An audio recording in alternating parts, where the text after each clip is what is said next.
Telugu Desam party అధినేత చంద్రబాబు నాయుడు గారు పోటీ చేసే నియోజకవర్గం ఎక్కడో అందరికీ తెలుసు. అధికార వైఎస్ఆర్ కాంగ్రెస్ పార్టీ అధినేత ముఖ్యమంత్రి నియోజకవర్గం తెలుసు.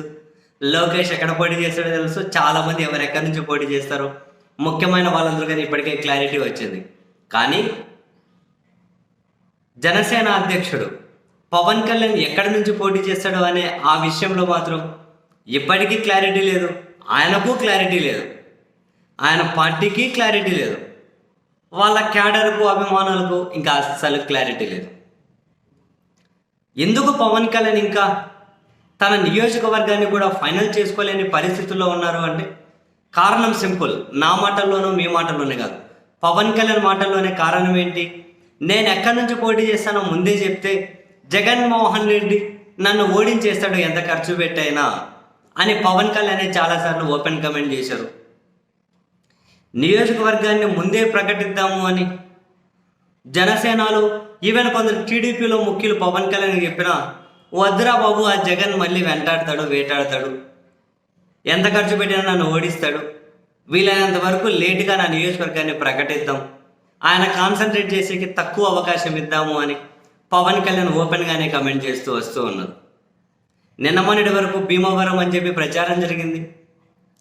అక్కడికి వెళ్ళారు, సర్వే చేయించుకున్నారు.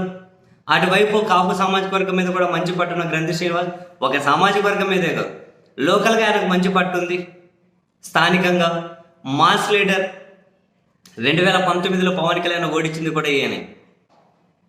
మరి కాపు సామాజిక వర్గం గంపగుద్దుగా పవన్ కళ్యాణ్కి ఓట్లు లేకపోయినా, క్షత్రియ సామాజిక వర్గం నుంచి మెజారిటీ ఓట్లు పవన్ కళ్యాణ్కి షిఫ్ట్ అవ్వకపోయినా భీమవరంలో మళ్ళీ గెలవడం కష్టమే అనే ఒక అంచనాకు వచ్చిన తర్వాత నెక్స్ట్ ఇంకా పిఠాపురంలో పోటీ చేస్తారనే ప్రచారం స్టార్ట్ అయింది. సో పవన్ కళ్యాణ్ పిఠాపురంలో పోటీ చేస్తారు అనే ప్రచారం స్టార్ట్ అవ్వగానే జగన్మోహన్ రెడ్డి గారు కూడా తను మళ్ళీ అక్కడ ట్రిగ్గర్ నొక్కడానికి సిద్ధపడుతూ ఉన్నారు. తాజాగా అక్కడ ఎంపీ వంగ గీత గారిని వైసీపీ పిఠాపురానికి ఇన్ఛార్జిగా నియమించారు. బట్ ఒకవేళ పవన్ కళ్యాణ్ పోటీ చేస్తే మరింత దూకుడుగా ఉండే అభ్యర్థి వైపు మొగ్గు చూపాలి అని జగన్మోహన్ రెడ్డి గారు ఆలోచిస్తున్నట్లుగా అయితే తెలుస్తుంది. సరే, వంగా గీత గారికి డెఫినెట్లీ పిఠాపురంలో పట్టుంది. 2009లో ప్రజారాజ్యం నుంచి గెలిచారు. ఇక్కడ నుండి స్థానికంగా కాపు సామాజిక వర్గం మీద కూడా పట్టుంది. సో వైఎస్ఆర్ కాంగ్రెస్ పార్టీ శ్రేణులన్నీ అక్కడ ఏకతాటిపై పనిచేస్తే వంగా గీత గారి గెలుపు సులువవుతుందని చెప్పి భావించి ఇన్ఛార్జిగా నియమించారు. అయితే ఇప్పుడు పిఠాపురం నుంచి పవన్ కళ్యాణ్ పోటీ చేస్తే వైసీపీ నుంచి దూకుడుగా ఉండే వాళ్ళను బరిలోకి దించాలి అని జగన్మోహన్ రెడ్డి గారు ఆలోచిస్తున్నట్టున్నారు. సో ఆ ఈక్వేషన్స్ గురించి మాట్లాడడం కోసమే తాజాగా వంగా గీత గారిని ముఖ్యమంత్రి కార్యాలయం పిలిపించి మాట్లాడారు. ఏం మాట్లాడారు అనే దాని మీద క్లారిటీ లేకపోయినా పవన్ కళ్యాణ్ మీద పిఠాపురం, ఆయన పవన్ కళ్యాణ్ అక్కడ అభ్యర్థిత్వం ఫైనల్ అయితే మరో బలమైన వాళ్ళను, బలమైన కంటే బలం ప్లస్ దూకుడు ఉన్న వాళ్ళను బరిలోకి దించాలని.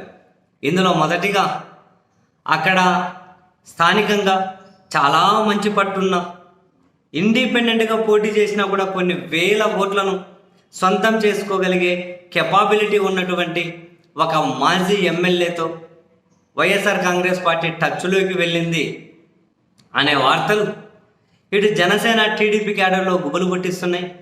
కారణం, ఒకవేళ వైఎస్ఆర్ కాంగ్రెస్ పార్టీలో కనుక మాజీ ఎమ్మెల్యే వెళ్ళి పవన్ కళ్యాణ్ మీద కనుక పోటీ చేసే పరిస్థితి వస్తే పవన్ కళ్యాణ్ మరో నియోజకవర్గాన్ని మార్చుకోవాల్సి వస్తుందేమో అని స్థానికంగా కూడా కొన్ని సెటైర్లు వెలుస్తూ ఉన్నాయి.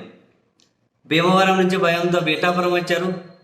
ఇక్కడ కూడా అతను బరిలోకి దిగితే వైసీపీ నుంచి సో పవన్ కళ్యాణ్ మరో నియోజకవర్గాన్ని చూసుకోవాల్సి ఉంటుంది అని చెప్పి హాస్యాలు ఆడుతూ ఉన్నారు.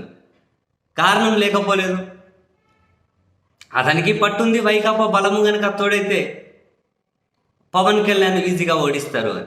ఆ మాజీ ఎమ్మెల్యేతో టచ్లోకి వెళ్ళడమే కాదు, మళ్ళీ ఇంట్రెస్టింగ్ ఏంటి అంటే ముద్రగడ పద్మనాభం గారు కూడా వైసీపీతో టచ్లోకి వచ్చారు అని, ఆయన ప్రత్యక్ష ఎన్నికల్లో పోటీ చేయాలి అని చెప్పి కనుక భావిస్తే అదే పిఠాపురం నుండి పవన్ కళ్యాణ్ మీద బరిలోకి దించాలి, పోటీని రసవత్తరంగా మార్చాలి, ఇద్దరు దూకుడుగా ఉన్న నేతల మధ్య అక్కడ పోటీ కావాలి అని.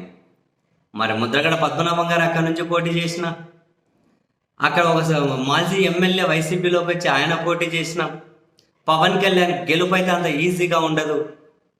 అండ్ స్థానికంగా మాట్లాడుకుంటున్నట్లు పవన్ కళ్యాణ్ మరో నియోజకవర్గం వైపు పరుగులు పెట్టాల్సి వచ్చినా కూడా ఆశ్చర్యం లేదేమో అని అయితే అనిపిస్తూ ఉంది. అసలు పవన్ కళ్యాణ్ తను పోటీ చేసే నియోజకవర్గాన్ని ఫస్ట్ ప్రకటించాలి కదా. ప్రకటించాలి అంటే భయపడిపోతున్నారు. అరే ఏం చెప్పాలి ఇంకా.